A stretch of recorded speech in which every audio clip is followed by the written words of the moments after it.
it's fair to say that movie studios love nothing more than sequels, because why risk bankrolling an original project when you can just give audiences more of what they already like? Of course, the great irony is that sequels, well, good ones anyway, are extremely tough to produce. But every so often, a sequel materializes which isn't merely good, it marks a major improvement on its predecessor.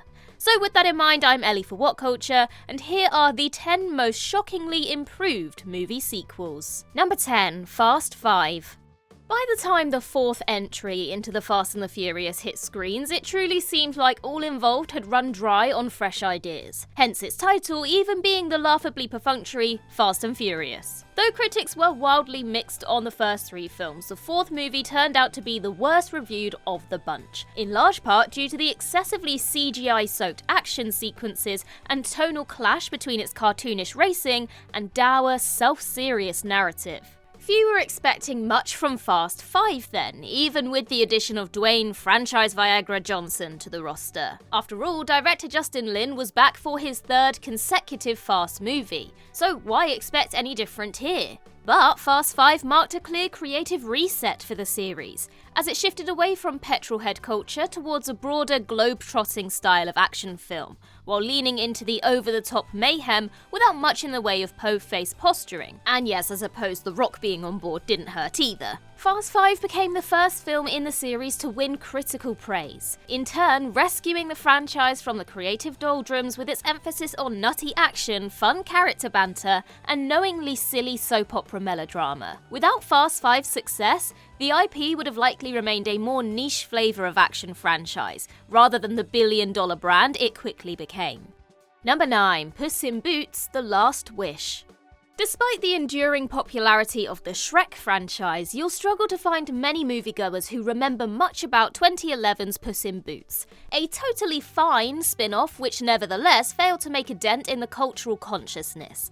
And so, despite grossing over $500 million worldwide, it quickly evaporated into the ether. The fact that DreamWorks took more than a decade to release sequel Puss in Boots: The Last Wish didn't exactly raise optimistic expectations. So what a surprise then, when it released to downright rave reviews. Combining a witty script with ferocious action sequences and gorgeous animation, clearly inspired by Spider-Man Into the Spider-Verse, The Last Wish wasn't only a colossal improvement over its okay predecessor, it's one of the very best films in the Shrek franchise, and even became a serious contender for the Best Animated Feature Oscar. We'll beg to differ there, because Shrek 2 will always hold a place in my heart. But for an 11 years later animated sequel which seemed like it was being sent out to die by DreamWorks, what a turnaround this was. Number 8, Men in Black 3. After Men in Black 2 turned out to be a gigantic letdown in 2002, there wasn't much reason to expect anything good from Men in Black 3, which had so damn much working against it throughout production. Belated comedy sequels are a tough nut to crack at the best of times.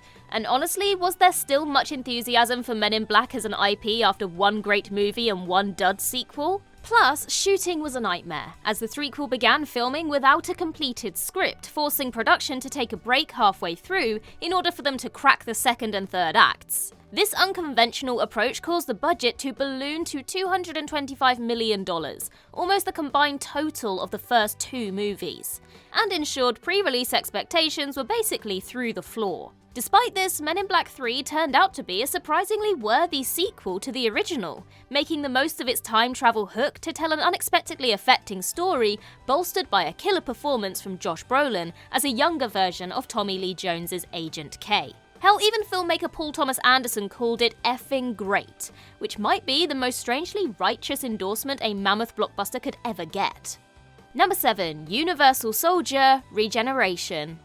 It is admittedly easier to improve upon the previous film when the bar is literally in hell, as it always has been for the Universal Soldier franchise. The original Jean-Claude Van Damme and Dolph Lundgren starring 1992 action flick was largely dismissed as a Terminator knockoff upon release, yet performed well enough at the box office to become a card-carrying franchise in its own right. The three immediate sequels were all near universally panned by critics, with Universal Soldier: The Return flat out flopping and causing the IP to be put on ice for over a decade. But in 2010, a fifth film was released, Universal Soldier: Regeneration, which ignored all the other sequels and acted as a direct follow-up to the original movie. Though few critics bothered to review it, and it was produced for a mere $9 million, less than half of what the original cost, the fan consensus is that Regeneration was a major return to form for a franchise that never had much form to begin with. For what appeared on paper to be a laughably desperate attempt to keep a dead franchise going, Regeneration is packed with gut-wrenching action and feels anything but half-assed. And the team also miraculously pulled it off yet again, with 2012's similarly received follow-up Universal Soldier: Day of Reckoning.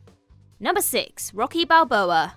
When a sixth Rocky film was first announced, a chorus of groans could be heard around the world from those who quite understandably assumed the belated sequel to be yet another flaccid Sylvester Stallone vanity project. After all, Rocky V was a miserable disaster, and given that Rocky Balboa's plot focused on the legendary boxer coming out of retirement to fight a much younger opponent, the potential for embarrassment was sky high. What a shocker it was then when Rocky Balboa released to the series' best reviews since the first movie.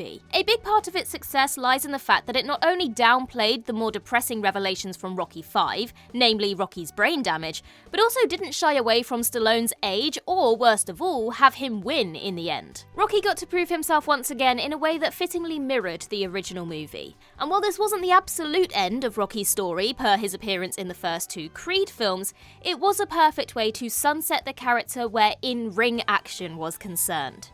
Number 5. Die Hard with a Vengeance. Die Hard 2: Die Harder admittedly had the unenviable task of following up one of the greatest action films of all time. And to the surprise of few, it didn't quite cut the mustard. It's a totally decent sequel with some solid action and another brilliantly wisecracking performance from Bruce Willis as John McClane, but it falls far short of what came before and can't help but feel like a generic action blockbuster script that got morphed into a Die Hard sequel after the fact.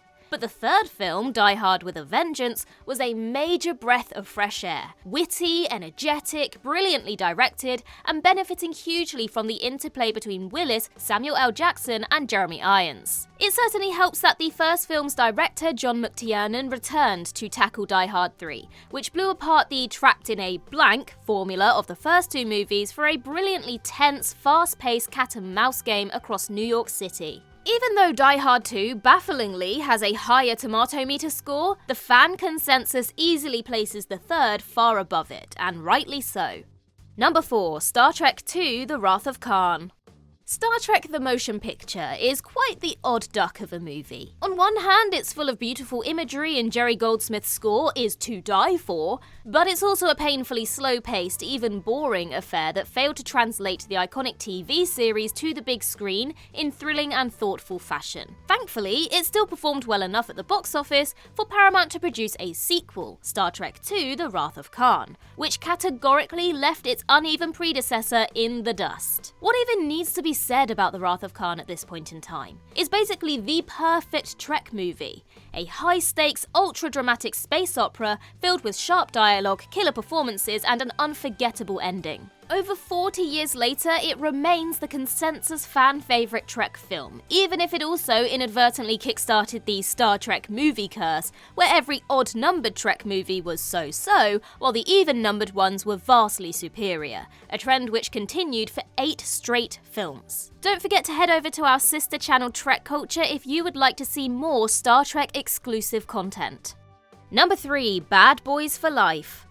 It was incredibly easy to picture a reality where a third Bad Boys movie, released almost 20 years after Bad Boys 2 and without Michael Bay's involvement no less, just felt like a depressing afterthought. After all, decades later comedy sequels rarely perform well with audiences or critics. So what a shock it was then that Bad Boys for Life released to 76% on the tomato meter, more than the combined scores of the first two movies, which were 43% and 23% respectively. While there's an argument to be made that the action sequences didn't quite hit the chaotic highs of Bad Boys 2, The juvenile excesses of Bay's filmmaking sensibilities were nevertheless hugely reined in, resulting in a sequel that worked far more effectively as a broad action blockbuster. Even more surprising than this though, Bad Boys for Life not only became the highest grossing film in the series at $426.5 million worldwide, but due to the pandemic shutting cinemas down 2 months after it came out, it remained the highest grossing Hollywood film of 2020.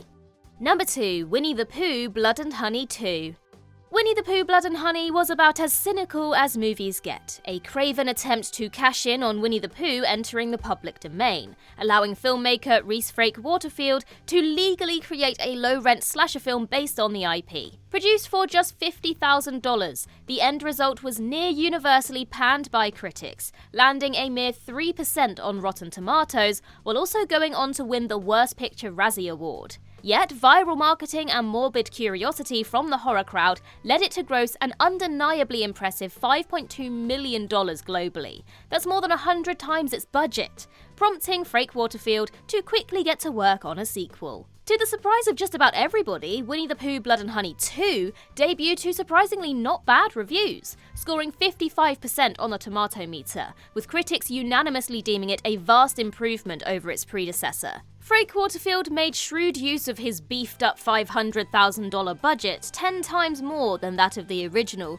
to deliver a more professional-looking and gore-filled end product, even if it's still hardly a great movie. Even so, given that most horror fans simply expected this sequel to be more of the lousy same, in the very least, its enterprising filmmaker did his level best to deliver a bigger, better sequel. And believe it or not, a third film is already in development, so it will be interesting to see whether Frake Waterfield can level up his work once again. And number 1, Paddington 2.